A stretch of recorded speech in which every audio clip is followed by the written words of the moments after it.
श्री कृष्ण का अवतार और श्री कृष्ण का जन्म कैसे हुआ। एक बार द्वापर युग में देवर्षि नारद सभी लोकों में भ्रमण करते हुए विष्णु भगवान के बैकुंठ लोक में जा पहुँचे और प्रभु को नमन करके नारायण नारायण शब्द का उच्चारण करने लगे। भगवान विष्णु उस समय ध्यानावस्था में थे। उन्होंने धीरे से नेत्र खोले और देवर्षि नारद की ओर देखकर मुस्कुराए। आओ नारद, क्या संदेश लाए हो? हमारे भक्तों का क्या हाल है? सब कुशल से तो है? आप तो अंतर्यामी हैं प्रभु। पृथ्वी पर इस समय घोर संकट छाया हुआ है। असुरों और अत्याचारी राजाओं से पूरी धरती त्रस्त है। सर्वत्र त्राही त्राही मची हुई है। कुछ समय पूर्व ही धरती माता गो का रूप धारण करके पिताश्री ब्रह्मदेव के पास आई हैं और अपना दुखड़ा रो रो कर सुना रही हैं। नारद ने कहा, इस समय वह क्या ब्रह्मलोक में हैं? नहीं स्वामी, ब्रह्मा जी उन्हें लेकर शिवलोक गए हैं। वहाँ किस लिए? भगवान महादेव से प्रार्थना करने की वे धरती पर होने वाले अत्याचारों से मुक्ति दिलाने के लिए उन असुरों और राजाओं का वध कर दे। ठीक ही किया उन्होंने, उन असुरों का विनाश अवश्य करेंगे। परंतु प्रभु, जगत के पालनहार तो आप हैं, सारी व्यवस्था का उत्तरदायित्व तो आपका है। देवर्षि भगवान आशुतोष और मुझ में अंतर कहाँ है? दुष्टों का संहार कोई भी करे, एक ही बात है। लेकिन प्रभु, अब लेकिन वेकिन कुछ मत कहो। भगवान विष्णु बोले, अब आप प्रस्थान करें। नारायण नारायण कहकर देवर्षि नारद वहाँ से अंतर्ध्यान हो गए। उसी समय वहाँ जगत पिता ब्रह्मा और स्वयं भगवान आशुतोष शिव गो रूपी पृथ्वी को लेकर वहाँ पहुँचे और भगवान विष्णु की स्तुति करने लगे। भगवान विष्णु ने सभी का मुस्कुराकर स्वागत किया और आने का कारण पूछा। इस पर ब्रह्मा ने कहा, प्रभु, यह धरती आपसे अपने कष्टों के उद्धार के लिए प्रार्थना करने आई है। भगवान आशुतोष का कहना है कि आप ही इसके कष्टों का निवारण कर सकते हैं, इसके अलावा कोई और नहीं। हाँ प्रभु, भगवान शिव ने हाथ जोड़कर कहा, आपकी आज्ञा के बिना धरती पर एक पत्ता भी नहीं हिल सकता। आप ही इस दुनिया की पुकार सुने। भगवान विष्णु ने मुस्कुराकर गो की ओर देखा तो गो ने रोते हुए अपने कष्ट गाथा भगवान विष्णु को सुना दी। इस पर भगवान विष्णु ने गो को आश्वासित करते हुए कहा, हे देवी, तुम निश्चित होकर जाओ। समय आने पर मैं मृत्यु लोक में अवतार लूँगा। परंतु प्रभु, हम आपको पहचानेंगे कैसे? पृथ्वी ने भगवान से प्रश्न किया। मेरे कार्य ही मेरी पहचान करा देगा, भगवान ने मुस्कुराते हुए कहा। उसके बाद उन्होंने ब्रह्मा से कहा, हे ब्रह्मादेव, सभी देवताओं से कहिए कि वे ब्रज में अपने अपने अंशों से जन्म ले। मैं भी यथा समय वहाँ आऊँगा। सभी भगवान को प्रणाम करके वहाँ से चले गए। इसके बाद भगवान ने शेषनाग से कहा, हे शेष जी, आप मुझ में पहले ब्रज में वसुदेव जी की पत्नी रोहिणी के गर्भ से जन्म लेंगे। आप मेरे दाऊ बलराम के रूप में वहाँ रहेंगे। फिर उन्होंने लक्ष्मी की ओर देखा। हे देवी लक्ष्मी, आप योग माया और महाराज वृषभानु की पुत्री राधा के रूप में वहाँ जाएंगी। आप मेरी योग माया हैं, आपके बिना मैं कुछ नहीं कर पाऊँगा। और आप प्रभु? देवी लक्ष्मी ने सशंकित होकर पूछा। माँ, मैं माता देवकी के गर्भ से जन्म लूँगा और सदैव आपके पास ही रहूँगा। भगवान मुस्कुराए। श्री कृष्ण का जन्म। मथुरा नगरी में उन दिनों महाराज उग्रसेन का राज्य था, परंतु उनके बड़े पुत्र कंस ने उनका राज सत्ता छीनकर अपने हाथ में ले रखी थी। कंस बड़ा दुष्ट, निर्लज्ज, क्रूर और अत्याचारी था। उसकी चचेरी बहन देवकी का विवाह शूरसेन के पुत्र वसुदेव से होना तय हुआ था। विवाह की तैयारियां चल रही थी। वसुदेव की पहली पत्नी रोहिणी से कोई संतान नहीं थी, इसीलिए वे दूसरा विवाह कर रहे थे। विवाह के अवसर पर मथुरा नगरी को खूब अच्छी तरह से सजाया गया था और चारों ओर मंगल गीतों की मधुर ध्वनि गुंजरित हो रही थी। विवाह खूब धूमधाम से किया गया। विवाह के उपरांत जब वसुदेव अपनी पत्नी देवकी को विदा करके ले जा रहे थे तो कंस ने स्वयं रथ की बागडोर अपने हाथों में ले ली और बोला कि वह अपनी बहन को छोड़ने स्वयं जाएगा। वह बड़े उत्साह के साथ रथ हाँक रहा था। उसके साथ सैकड़ों हाथी, घोड़े, सैनिक, परिचारिकाएं सुंदर सुंदर वस्त्रों में सज धज कर चल रही थी। दहेज में देवकी के पिता देवक ने भरपूर दान दहेज दिया था। जिस समय कंस उस रथ को हाँकते हुए राजपथ पर लाया, तभी आकाशवाणी हुई, अरे मूर्ख कंस, आज तू अपनी जिस बहन को सुखपूर्वक विदा करके छोड़ने जा रहा है, उसी के गर्भ से उत्पन्न 8वीं संतान तुझे मौत की नींद सुलाएगी। आकाशवाणी सुनकर कंस चौंका और दूसरे ही क्षण बौखला उठा। वह क्रोध में भरकर पलटा और उसने अपनी तलवार म्यान से खींच ली। वहां उपस्थित लोगों में हाहाकार मच गया। वसुदेव ने कंस के रौद्र रूप को देखकर कहा, कंस, यह अवश्य किसी की शरारत है। तुम्हें एकाएक इस प्रकार क्रोध में नहीं भरना चाहिए।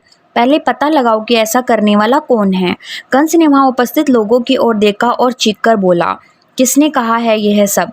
मेरे सामने आओ, अन्यथा मैं तुम सबको मौत के घाट उतार दूंगा। कंस की बात सुनकर उपस्थित लोग थर थर कांपने लगे और कहने लगे, भोजराज, हमने ऐसा कुछ नहीं कहा जिसके कारण आप इतने क्रोधित हो रहे हैं। हमने तो कुछ सुना भी नहीं। झूठ बोलते हो तुम। कंस चिल्लाया, मैं बहरा नहीं हूँ। मैंने स्वयं अपने कानों से सुना है कि मेरी बहन के गर्भ से जन्म लेने वाली 8वीं संतान मेरा वध करेगी। तभी फिर से आकाशवाणी हुई, अरे दुष्ट कंस, तूने ठीक सुना है। उस देवकी के गर्भ से जन्म लेने वाली 8वीं संतान ही तेरी मृत्यु का कारण बनेगी। वह तुझे मारकर तेरे अत्याचारों से ब्रज भूमि को मुक्त कराएगी। यह अटल सत्य है। इस बार सभी ने यह आकाशवाणी सुनी तो सभी भयभीत हो गए। अब किसी प्रकार का भी संशय नहीं रहा। कंस ने क्रोध में भरकर आकाश की ओर देखा और फिर घूमकर देवकी की ओर देखा। देवकी कांप उठी। कंस ने आगे बढ़कर झटके से देवकी की चोटी पकड़ ली और उसे खींचकर ऊपर उठा लिया। वसुदेव ने उसे रोकना चाहा पर उसने पीछे धकेल दिया और क्रोध में भरकर चिल्लाया, देवकी, गर्भवती तो तू बाद में होगी, मैं तुझे अभी खत्म कर डालूंगा। अत्यंत क्रूरता और क्रोध के साथ यह देवकी को रथ से नीचे खींचने लगा और चिल्लाया, नीचे उतर, न बांस रहेगा न बांसुरी, मैं तेरा यहीं पर क्रियाक्रम कर डालूंगा। छोड़ मुझे पापी। देवकी ने रोते हुए उसने अपनी चोटी छुड़ाने का प्रयत्न किया पर असफल रही। तब वसुदेव ने आगे बढ़कर कंस को रोका और उसे शांत करते हुए कहा, राजकुमार, आप तो भोजवंश के होनहार वंशज हैं और अपने कुल की कीर्ति बढ़ाने वाले हैं। बड़े बड़े शूरवीर अपने गुणों की सराहना करते हैं। यह देवकी तो एक निरही युवती है, आपकी बहन है और यह अवसर शुभ संस्कारों से युक्त है। ऐसे वैवाहिक शुभ अवसर पर आप देवकी को कैसे मार सकते हैं? हे वीरवर, इसे छोड़ दीजिए, यह आपको शोभा नहीं देता। आप व्यर्थ में यह आकाशवाणी की बात पर जा रहे हैं। उस बात का विश्वास कैसे किया जा सकता है? संभवतः यह किसी ने आपकी परिहास किया है। नहीं, आकाशवाणी असत्य नहीं हो सकती। कंस उच्च स्वर में चिल्लाया, मुझसे ऐसा परिहास करने का साहस किसी में नहीं है। मैं इसे आज कदापि नहीं छोड़ूंगा। वासुदेव ने पुनः उसे समझाते हुए कहा, हे वीरवर, जो जन्म लेते हैं उनकी मृत्यु निश्चित है। देवकी की मृत्यु भी निश्चित है। प्रत्येक जीव अपने अपने कर्म का फल प्राप्त करके अपना शरीर छोड़ता है और दूसरा शरीर प्राप्त करता है। इस जीव का मन अनेक विकारों से युक्त है। मृत्यु लोक में जीव जिस प्रकार की मन ही मन इच्छा करता है, उसे वही शरीर प्राप्त होता है। इसीलिए जिसे अपने कल्याण की कामना होती है, वह इस प्रकार के निर्लज्ज कर्म कदापि नहीं करता, न किसी की वैर भाव रखता है। एक जीव जब दूसरे जीव से द्वेष और द्रोह करता है तो उसे परलोक में जाते समय भयानक भय और दुखों को असहन करना पड़ता है। हे कंस, यह आपकी छोटी बहन है और अभी बच्ची है, दीन है। यह तो आपकी कन्या के समान है। इसके विवाह के मंगल चिन्ह अभी तक नहीं उतरे हैं। ऐसी दशा में आप जैसे दीन वत्सल पुरुष को उस बेचारी का वध करना कदापि उचित नहीं है। वसुदेव के इस प्रकार समझाने के उपरांत भी वह राक्षस कंस जरा भी द्रवित नहीं हुआ और अपनी जिद पर अड़ा रहा। नहीं, मैं आज इसे जीवित नहीं छोड़ूंगा, कंस चिल्लाया। वसुदेव ने कंस का विकट रूप देखा तो उन्होंने निश्चय किया कि किसी तरह इस विकट घड़ी को टालना ही उचित है। वे सोच रहे थे, ऐसी स्थिति में बुद्धिमान पुरुष को जहाँ तक उसकी बुद्धि और बल साथ दे मृत्यु को टालने का प्रयास करना चाहिए। तब उन्होंने कंस से कहा, हे युवराज, आकाशवाणी के अनुसार आपको देवकी से तो कोई भय नहीं होना चाहिए। आपको यदि भय है तो उसके पुत्रों से है। इसीलिए मैं महाराज शूरसेन का पुत्र वसुदेव आपको वचन देता हूँ कि देवकी के पुत्रों के जन्म लेने पर उन्हें आपको लाकर देता रहूँगा। तब आप उन निरह बालक को कुछ भी करें, मैं आपको नहीं रोकूंगा। कंस ने सोचा कि वसुदेव वचन के पक्के हैं, ये कभी असत्य नहीं बोलते। इनकी बात भी उचित एवं युक्ति संगत है। ऐसा सोचकर कंस ने देवकी को मारने का विचार छोड़ दिया। उसने देवकी की चोटी छोड़ दी और बोला, ठीक है, मुझे आपके कथन पर विश्वास है। यदि आपने मेरे साथ विश्वासघात किया तो मैं सर्वनाश कर डालूंगा। ऐसा कहकर कंस रथ के नीचे उतर गया और अश्व पर सवार होकर वापस अपनी राजधानी लौट गया। वासुदेव भी उसके निर्णय से बड़े प्रसन्न हुए और देवकी को साथ लेकर अपने घर चले आए। महाराज शूरसेन को जब इस घटना का पता चला तो वे क्रोधित हो उठे, पर वासुदेव उस समय उन्हें समझा बुझाकर शांत कर दिया, क्योंकि वे जानते थे कि उसके पति महाराजा होते हुए भी पूरी तरह वृद्ध हो चुके हैं। कंस का सामना करने की शक्ति अब उनमें नहीं रह गई, इसीलिए फिलहाल शांत रहना ही उचित है। समय धीरे धीरे कटने लगा, परंतु देवकी और उनके मन का भय कम नहीं हो रहा था। इन्हीं दिनों वासुदेव को पता चला कि उनकी पत्नी देवकी गर्भवती है। इससे जहां इन्हें प्रसन्नता होनी चाहिए वहां नहीं हुई, उल्टे उन्हें कंस का भय सताने लगा। तब देवकी ने उन्हें समझाया, स्वामी आप चिंतित न हो, विधाता के विधान का पार पाना बहुत कठिन है। मृत्यु के पास आकर भी टल जाती है और टली हुई फिर से लौट आती है। जिस समय वन में आग लगती है उस समय कौन सी लकड़ी जलेगी और कौन सी जलने से रह जाएगी, इसे परमात्मा के सिवाय दूसरा कोई नहीं जानता। इसी प्रकार किस प्राणी का शरीर नष्ट होगा और किस प्राणी का शरीर उसके काम आएगा, यह कौन जान पाता है। अतः आप भावी की चिंता छोड़ दीजिए, जो होगा देखा जाएगा, हम मिलकर इसको सहन करेंगे। देवकी की बात सुनकर वसुदेव बहुत सांत्वना मिली। वे अपनी कार्यों में लग गए। देवकी का सती साध्वी रूप उन्हें दिन प्रतिदिन आकर्षित करता रहा। समय आने पर देवकी ने एक सुंदर पुत्र को जन्म दिया, परंतु देवकी ने पुत्र मोह छोड़कर अपने उस पुत्र को वसुदेव के हाथों में सौंप दिया और कहा, स्वामी अपने वचन का पालन कीजिए, इसे ले जाकर मेरे भाई कंस को सौंप दीजिए। वसुदेव ने दुखी मन अपने सीने पर पत्थर रखकर उस बालक को ले जाकर कंस को सौंप दिया। कंस ने देखा कि वसुदेव का अपने पुत्र में जीवन और मृत्यु का सा समान भाव है, वे अपने वचन में सत्यनिष्ठ और निष्ठावान भी हैं। तब वह बड़ा प्रसन्न हुआ और मुस्कुराते हुए वसुदेव जी से, आपका यह पहला पुत्र है, मुझे इसमें कोई भय नहीं है। आकाशवाणी के अनुसार मुझे तो देवकी के 8वें पुत्र से मृत्यु का भय है। अतः इस सुकुमार बालक को ले जाइए और सुखपूर्वक इसका पालन पोषण कीजिए, जैसी आपकी इच्छा युवराज। वसुदेव ने कहा और प्रसन्नतापूर्वक उस बालक को लेकर वापस लौट आए। देवकी भी अपने बालक को देखकर बहुत प्रसन्न हुई। घर में मंगल गीत गाए जाने लगे, लेकिन वसुदेव के मन में कंस की ओर से भय बना रहा। पता नहीं वह अस्थिर बुद्धि दुष्ट कंस अब क्या कर बैठे, यही प्रश्न उन्हें बार बार मत्थे जा रहा था। उनका यह भय अन्यथा नहीं था। उसी समय देवर्षि नारद कंस के पास पहुंचे। कंस ने देवर्षि नारद का बड़ा आदर सत्कार किया और उन्हें उच्चासन पर बैठाया। नारद जी ने प्रसन्न होकर कंस से कहा, हे ब्रजपति, आप कि ब्रजपति में तो सर्वत्र आनंद ही आनंद है। ऐसा प्रतीत होता है कि यहाँ पूरा देवमंडल ही विराजमान है, परंतु मैं तुम्हें यह बता दूं कि यह देवमंडल राक्षसों का विनाश करने के लिए ही धरती पर उतरा है। तुम भी तो पिछले जन्म में काल नेमी नामक दैत्य थे, तब भगवान विष्णु ने तुम्हारा वध किया था।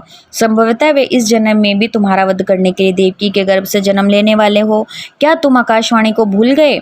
नहीं देवर्षि, कंस ने आतंकित होते हुए कहा, मैं उसे नहीं भूलूंगा, किंतु देवकी के गर्भ से जो 8वीं संतान होगी वही तो मेरी मृत्यु का कारण होगी। फिर मैं अभी से क्यों भयभीत हूँ?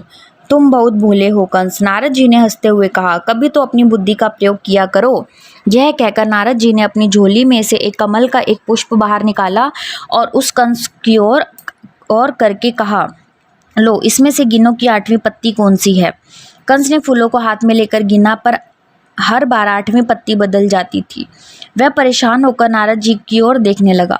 नारद जी बोले, इस फूल की पत्तियों को जिस ओर से भी गिनोगे हर बार 8वीं पत्ती का स्थान बदल जाएगा।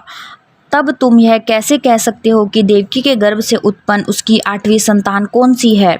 ओह, इस प्रकार तो मैंने नहीं सोचा था। कंस सोचने लगा। नारायण नारायण कहते हुए नारद जी उठे और वहां से चले गए।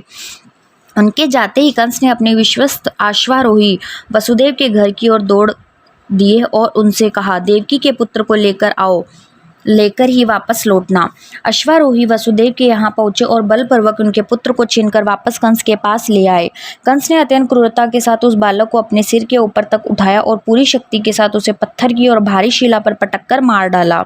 उसके पिता महाराज उग्रसेन और चाचा देवक उसे रोकते ही रह गए। बालक को मार डालने के उपरांत कंस ने चिल्लाकर कहा अपने सैनिकों से, सुनो, आज से मैं कंस मथुरा का शासक हूँ। इन दोनों बूढ़ों को पकड़कर बंदी गृह में डाल दो। सैनिकों ने कंस की आज्ञा का पालन किया और वृद्ध महाराज उग्रसेन और देवक को बंदी बनाकर बंदी गृह में डाल दिया। कंस ने तत्काल बाद पूरे राज्य में डोडी पिटवाकर अपने आप को मथुरा का राजा घोषित कर दिया। उसने अपने मित्रों मगध, नरेश, जरासंध, प्लबासुर, बकासुर, चारणु, तृणाव्रत, अधासुर, अरिष्ठासुर, पूतना, केशी और धेनुक आदि को संदेश भेजकर अपने राज्याभिषेक समारोह में बुलाया और अपनी असीम शक्ति का परिचय ब्रजवासियों को दिया। लोग उसकी शक्ति देखकर भयभीत हो उठे। समारोह में खुलकर मद्यपान किया गया। इस अवसर पर बणासुर और भौमासुर दैत्य आदि यद्यपि नहीं आ सके थे, पर उन्होंने अपनी मैत्री संदेश और बधाई संदेश कंस को भेजे थे। उन सभी सहयोग पाकर कंस निर्कुंश शासक हो उठा। उसने यदुवंशियों पर तरह तरह के अत्याचार करने प्रारंभ कर दिए। उनमें से अधिकांश यदुवंशी भयभीत होकर ब्रजभूमि से पलायन कर गए और क्रूर, पंचाल के कई, शाल्व, विदर्भ, निषद, विदेह और कौशल आदि प्रदेशों में जा बसे। कंस के अत्याचार बढ़ते जा रहे थे। उसने एक एक करके देवकी के 6 बालकों को पत्थर पर पटक पटक कर मार डाला था और देवकी तथा वसुदेव को मथुरा लाकर बंदीगृह में डाल दिया था। उन पर कड़ा पहरा लगा दिया गया। बंदीगृह जाने से पूर्व वसुदेव ने रोहिणी को गोकुल में नंद बाबा के यहाँ भेज दिया था। रोहिणी उस समय गर्भवती थी। उसके गर्भ में भगवान विष्णु के अंश रूप श्री शेष जी अनंत ने प्रवेश किया। उनके प्रवेश से रोहिणी को स्वाभाविक रूप से बड़ा हर्ष हुआ था, परंतु उसे कंस का भय और भी अधिक बढ़ गया था कि संभवतः कहीं वह इसे भी ना मार डाले। उधर क्षीर सागर में स्थित भगवान विष्णु ने अपने योग माया का आह्वान किया और उनसे कहा, हे देवी, हे कल्याणी, अब तुम्हारा ब्रज में जाने का समय आ गया है। गोकुल में नंद बाबा के यहाँ वसुदेव की पहली पत्नी रोहिणी निवास कर रही हैं। उसके गर्भ में अनंत जी स्थित हैं। तुम्हें यशोदा के गर्भ में स्थित होकर उनकी रक्षा करनी है। मैं स्वयं देवकी के गर्भ में 8वीं संतान के रूप में जन्म लूंगा। देवकी के गर्भ की 7वीं संतान मृत होगी। पृथ्वी पर लोग तुम्हें दुर्गा, भद्रकाली, नारायणी, अंबिका, शारदा और नामों से पुकारकर तुम्हारी पूजा करेंगे और तुम्हें इन्हें इच्छित फल प्रदान करने वाली देवी कहलाओगी। इतना कहकर भगवान ध्यानस्थ हो गए। समय आने पर उन्होंने देवकी के गर्भ में प्रवेश किया। उनके प्रवेश करते ही बंदी गृह में प्रकाश फैल गया। वसुदेव बंदी गृह से रहकर नित्य प्रभु विष्णु भगवान की आराधना किया करते थे और अपना समय व्यतीत करते थे। जब उन्हें देवकी के गर्भवती होने की समाचार मिला तो वे भी प्रसन्न हो गए और चिंतित भी। उन्हें कंस का भय सताने लगा। उनको भय था कि दुष्ट कंस उनकी 8वीं संतान की भी हत्या कर देगा, पर साथ ही उन्हें यह विश्वास भी था कि आकाशवाणी असत्य नहीं हो सकती। प्रभु अवश्य उनके पुत्र की रक्षा करेंगे। तभी एक पहरेदार ने उन्हें बताया कि नंदगांव में उनकी पत्नी रोहिणी ने एक बालक को जन्म दिया है। उस समाचार को सुनकर वसुदेव का चेहरा खिल उठा। उन्होंने बंदीगृह के उस रक्षक से कहा, बंधु, मेरे पास तुम्हें देने के लिए इस समय कुछ नहीं है, पर मैं तुम्हें वचन देता हूँ कि जब कभी इस बंदीगृह से मेरी मुक्ति होगी तब मैं तुम्हें इतना दूंगा कि तुम्हें कभी कोई कमी नहीं रहेगी। रक्षक ने कहा, स्वामी, आपका कष्ट मैं जानता हूँ, मुझे कोई लालच नहीं है। मैं तो बस यही चाहता हूँ कि विधाता आपकी होने वाली 8वीं संतान की रक्षा करे। कंस को देवकी की गर्भवती होने का समाचार मिला तो वह सतर्क हो गया, परंतु उसने यह सोचकर देवकी को नहीं मारा कि उसका पराक्रम कलंकित न हो जाए। मैं इतना क्रूर कर्म नहीं कर सकता। लोग मुझे स्त्री घातक कहेंगे। मुझे अपने शत्रु इस बालक के जन्म की प्रतीक्षा करनी चाहिए। इसके जन्म लेते ही मैं इसे मार डालूंगा, परंतु उसे खाते पीते, सोते जागते, उठते बैठते, चलते फिरते अब हर समय अपने शत्रु का ही चेहरा दिखाई देने लगा था और वह भयभीत हो गया। इसी दौरान भगवान शंकर और ब्रह्मा जी एक दिन सूक्ष्म छाया रूप में कंस के बंदीगृह में आए और भगवान की स्तुति करके वसुदेव और देवकी जी से ब्रह्मा जी ने कहा, हे माते, यह बड़ी सौभाग्य की बात है कि आपकी कोख में संपूर्ण विश्व का कल्याण करने वाले भगवान पुरुषोत्तम अपने संपूर्ण ज्ञान और बल के साथ पधारे हैं। अब आप दुष्ट कंस से तनिक भी न घबराएं। अब वह कुछ ही समय का मेहमान है। आपका पुत्र यदुवंश का ही नहीं, समस्त धर्मावलंबियों और अपने भक्तों की रक्षा करेगा। ब्रह्मा जी के बाद भगवान आशुतोष शिव ने कहा, हे देवी, तुम्हारी कोख में इस दृश्यमान जगत के स्वरूप स्वयं सत्य स्वरूप परमात्मा ने स्थान ग्रहण किया है। इस धरा पर जो लोग कमल नयन भगवान विष्णु के अंशावतार श्री कृष्ण के चरण कमलों की शरण लेंगे वे सीधे बैकुंठ धाम का सुख प्राप्त करेंगे। इस प्रकार वासुदेव और देवकी को आश्वासित करके ब्रह्मा जी और भगवान शंकर अपने अपने धाम को चले गए। बोलिए श्री कृष्ण भगवान की जय। जय श्री राधे राधे। जय श्री कृष्णा। धन्यवाद।